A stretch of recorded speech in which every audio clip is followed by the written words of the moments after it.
John McDonnell, maybe starting on a light note, in your Who's Who entry, you talk of really having a final ambition to ferment the overthrow of capitalism. The emphasis is on ferment, which was about brewing, but there you are. Well, what does brewing mean, in terms of capitalism? Well, it means actually ensuring that people understand what capitalism is and we talk together about how we change it, because it's failing people at the moment. Change or overthrow? I think you change through a gradual process. That's what socialism is all about. But at the end of the day, I do want to transform it. But overthrow is quite a dramatic word, isn't it? It is. But so will the next entry say the ambition will be to ferment the transformation of capitalism? No, because people wouldn't be asking me questions like this then. Is it actually the Shadow Chancellor's role to try to reform capitalism? Yes, it is. I think the Shadow Chancellor's role is to put forward an alternative to what's happening at the moment.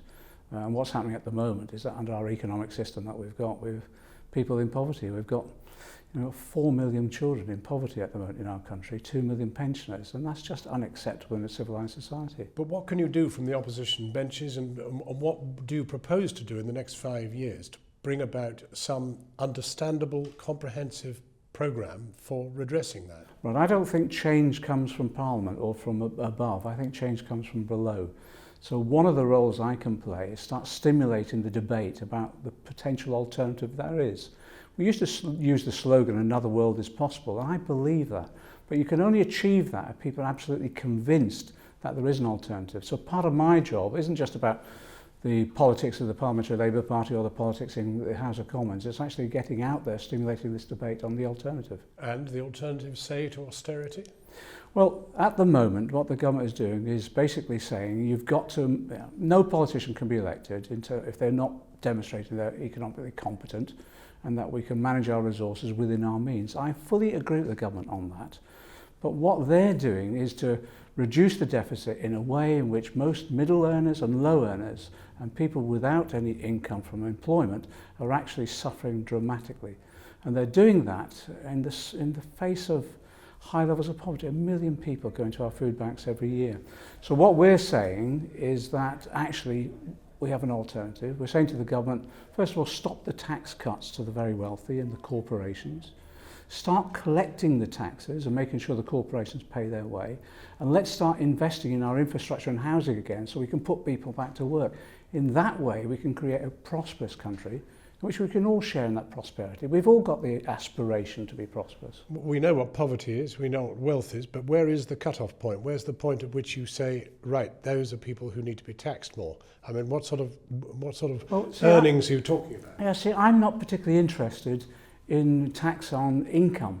What I'm concerned about at the moment is the organisations that are walking away, well, literally laughing to the bank, and those that are not paying their taxes. These are corporations? Corporations. Tax evasion and tax avoidance is on a scale we've never seen. But even the government talks about that and hasn't been very effective. They do. Well, years ago, about 10 or 12 years ago, in the House of Commons, I was organising meetings of the Tax Justice Campaign, and no one listened to us about this. At least now, even the government, as a result of our campaigning, through organisations like UK Uncut, the Tax Justice Network, at least now, even the government is having to tackle this issue, but they're doing it in such a trivial way, it's not really addressing it.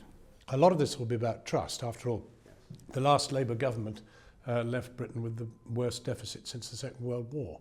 And establishing trust is difficult. I mean, in your case, for example, if we take something like what you've said about the IRA, people will find that very hard to understand. Why would one honour the IRA and their guns and bullets, to quote you? Yeah, that needs explaining quite a bit, and I'll do it briefly if you don't mind. This was 13 years ago, at a time when the peace process was extremely fragile. Some of us had to go out and sell that peace process. And we were worried at that stage that if elements within the IRA, the Republican movement, thought they were going to be humiliated and defeated, there would be a major split. And in that way, the bombings and the military campaign would continue on. So some of us had to go out there, I might not have chosen the right words, but actually explain to them that they could stand down with dignity. They weren't being defeated, they were standing down, they could put their weapons aside. And I was saying that to both sides. Now I know as a result of that, I got attacked, but actually it worked. And if it saved one life, it was worth it. 33 billion from Trident. How would you spend it? And how do you believe that in this government, in this Parliament, which is when they're going to have to sort out Trident and whether it's replaced in this next 5 years, how are you going to affect that decision? Well, it's a big issue for the Labour Party to address now. So we're going to now launch a wide debate within the Labour Party itself. Rank and file members of the Labour Party will come together with MPs and others, and we'll discuss whether we need Trident or not. A number of us will be arguing the case that we don't. It's a waste of money.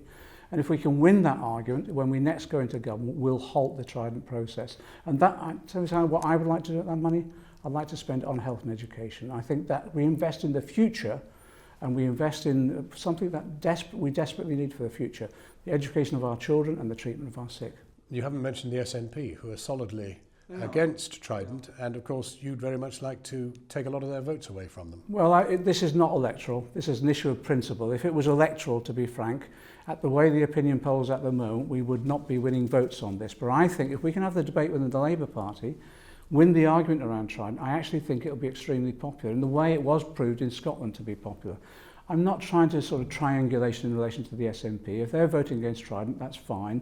And if there's a majority of us as a result of that in the House of Commons against it, I welcome that. But you might as well talk to them and embrace them. Well, it's a matter of saying to all people of goodwill, if you support this policy, we want to support it as well.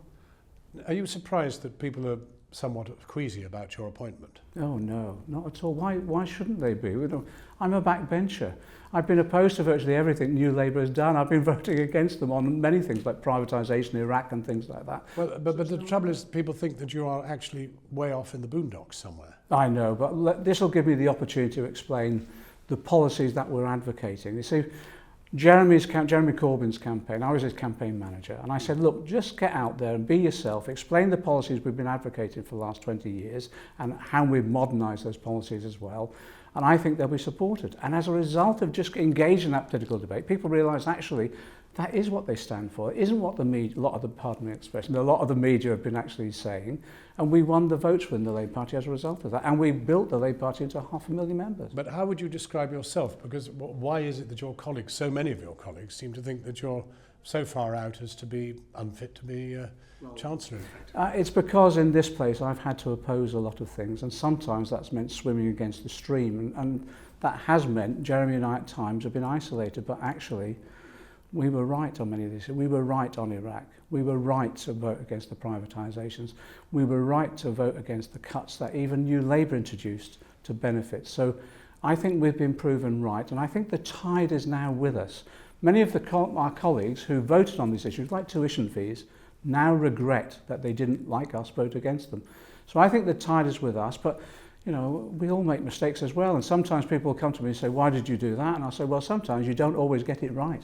I mean, this is a rare moment. Two of the most rebellious people in the House of Commons have become the leader and Shadow Chancellor of the Labour Party. And that is something people find a little bit threatening.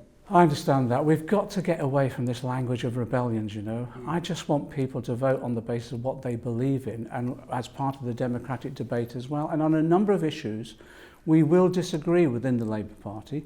We'll come to a democratic decision at the end of the day, but we've got to respect each other's views as well. And you know, but will you loosen the whip, for example, allow people to vote on conscience, as you have? That's always been the case. And in past administrations, Harold Wilson's, James Callaghan's, and even Clement Attlee's, there was always a view on some issues you would have a free vote and you wouldn't be whipped in that way. I don't like the whole process of whipping; it's archaic.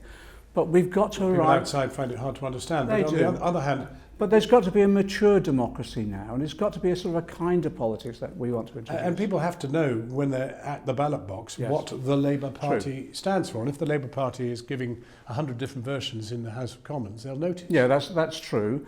There'll be a core element of us coming together around democratic decisions. Give me an example of Europe, for example. Well, I think on Europe, if you look at what happened to Harold Wilson, he allowed people to express different views in the campaign for in or out. And I think on a number of issues like that, it might well be that people want to express different views. However, on the core issues in which we're campaigning on, I think you'd expect people to respect the democratic decisions of our party. And can I just say to you, on all those issues that I voted on over the years, I voted in line with Labour Party policy. Now, that might be saying, well, you were rebelling, but actually they were the decisions made by the Labour Party conference. You see, Hilary Benn, who after all is now the Shadow Foreign Secretary, said that Labour will work for a yes result, Jeremy has said staying that. in Europe. Yeah, but Jeremy has said that, but there will be some... And do you say that? Well, I do, but... So, you can bring yourself to vote for Europe. Well, what we're asking for is a significantly reformed Europe. We want our own reform agenda. We're going to meet with socialist parties right the way across Europe to look at that reform agenda. But there will be members of the Parliamentary Labour Party who are campaigning now for knowing that referendum. You've got to respect their views. How do you feel about the burden that you've taken on? I mean, it is a very, very different role from the one you've enjoyed before. Yes, but look, I've been around a long while. When I think it was 29 or 30, I was the Chancellor of the Exchequer for London on the GLC. I was controlling £1 billion budgets then. And then after that, I was Chief Executive of the Local Government Association, responsible for the funding of London, responsible for European funds. So I've worked on the shop floor as well. So I've got a lot of life experience in that sense. In Parliament, I've worked... People always have described me as a hard-working MP, not just at constituency, but here. So I know the detail of administration. I know how Parliament works. And also, because I've monitored the way ministers and others operate, I know how government works. So I'm quite experienced, but it is a burden, and I just think it's exciting. How do you feel about the fact that a woman doesn't have your job? Well, we've now announced the Shadow Cabinet. It's 16 women and 15 men. That's a historic breakthrough. I've heard all this thing about none of the 4 top jobs are occupied by women. Jeremy has said quite clearly there's no top jobs. That's archaic. It's like something from the 19th century when government only invaded places or just had a police force or managed a small budget. Now the real jobs, I think, are about the delivery of services like health and education. And all those key jobs, there are women. So I think it's a real breakthrough. It sends a message out that not only have we fulfilled our promise, but I think we'll have better government as a result. You've mentioned your constituency, and it's right in the middle of the Heathrow footprint. Yeah.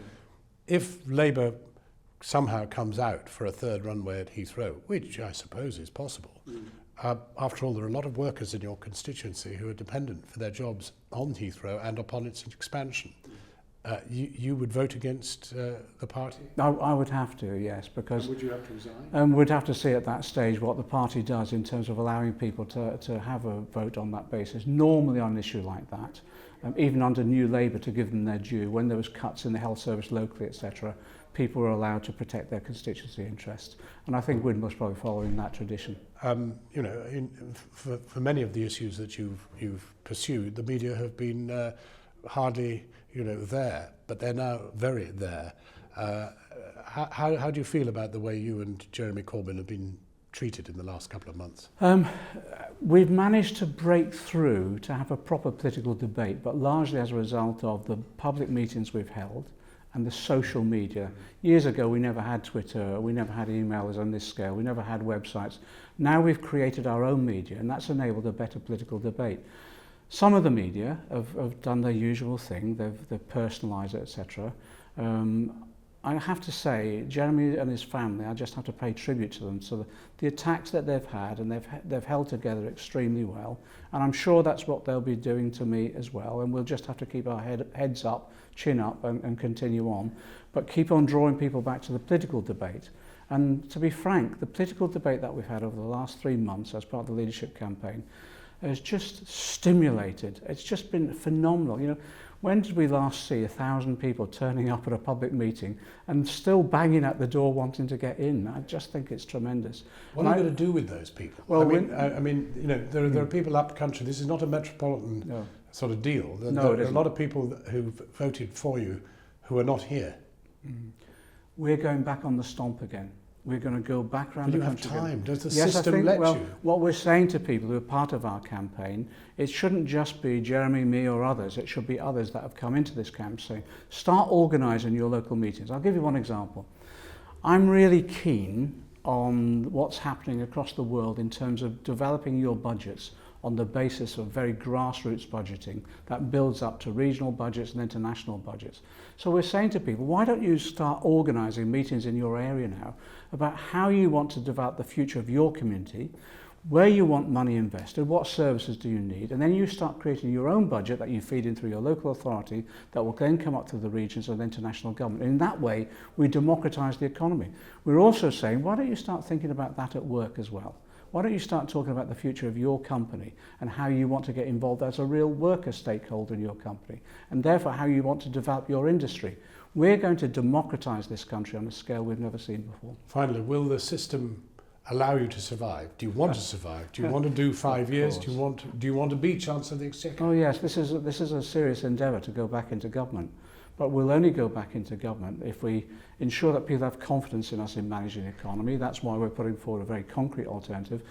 I want to do what Ed Balls and others haven't done in the past in opposition. I want us to prepare our alternative budget, give it to the Institute for Fiscal Studies and get them to assess it before Osborne then produces his budget. I want to give people confidence that we can manage the economy better than any other political party, but we can manage it in the interests of ordinary working people, middle and low earners, so that actually, yes, we are ensuring that they have a prosperous future. But we need to do that on the basis of real democratic engagement. We've done that during this campaign. I want to maintain that momentum. John McDonnell, thank you very much for talking to us.